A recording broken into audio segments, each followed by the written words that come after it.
tebak-tebakan yuk. Kalian tahu nggak cara itu yang mana?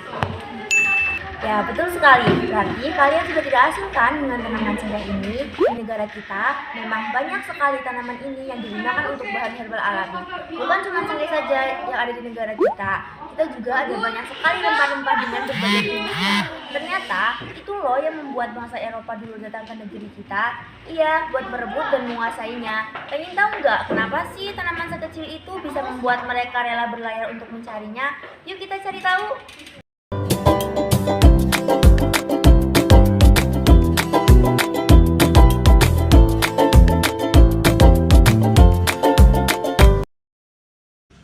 Sebelum itu, kita perlu balik di masa Eropa mulai mengenal Konstantinopel, yaitu sebagai kota yang kaya akan perdagangan. Faktornya dikarenakan banyaknya pedagang timur yang mulai mendatangkan hasil buminya tersebut. Nah, mulai dari situlah orang-orang Eropa tertarik dengan dunia timur dan mereka ingin melakukan penjelajahan samudra. Tetapi, lambat laun mereka tahu nilai jual sumber daya alam tersebut sangatlah tinggi dan mereka berniat untuk mengambil kawasan yang dulunya hanya untuk singgah. Jadi ada 3 faktor yang menyebabkan kolonialisme dan imperialisme barat. Ada faktor utama, faktor pendukung, dan faktor pemicu. Ayo kita simak faktor utama terlebih dahulu.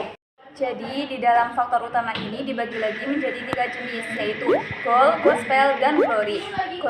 Goal yang berarti kekayaan, berarti prospek ekonomi atau keinginan untuk berdagang secara langsung dengan dunia timur.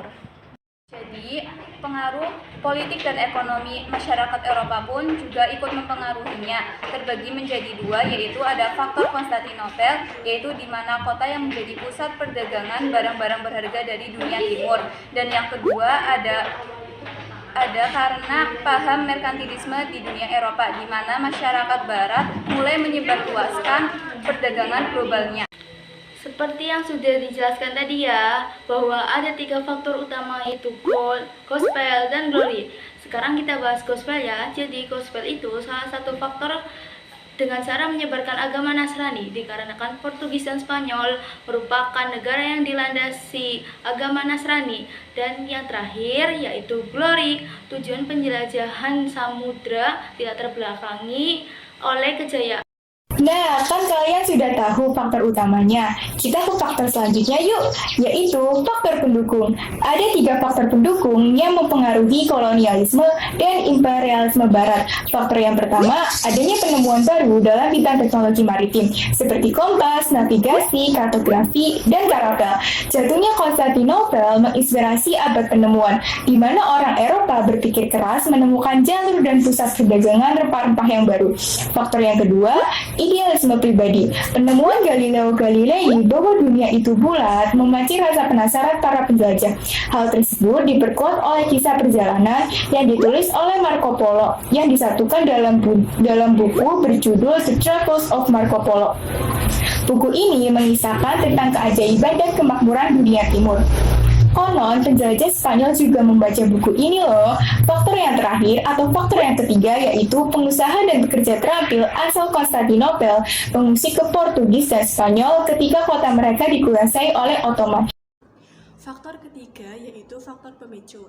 Jalan untuk mencapai goal, gospel, dan glory terbuka lebar pada tahun 1453 ketika Konstantinopel dikuasai oleh bangsa Turki Utsmani. Sultan Mehmed II, Muhammad pedagang Eropa beroperasi di daerah kekuasaannya.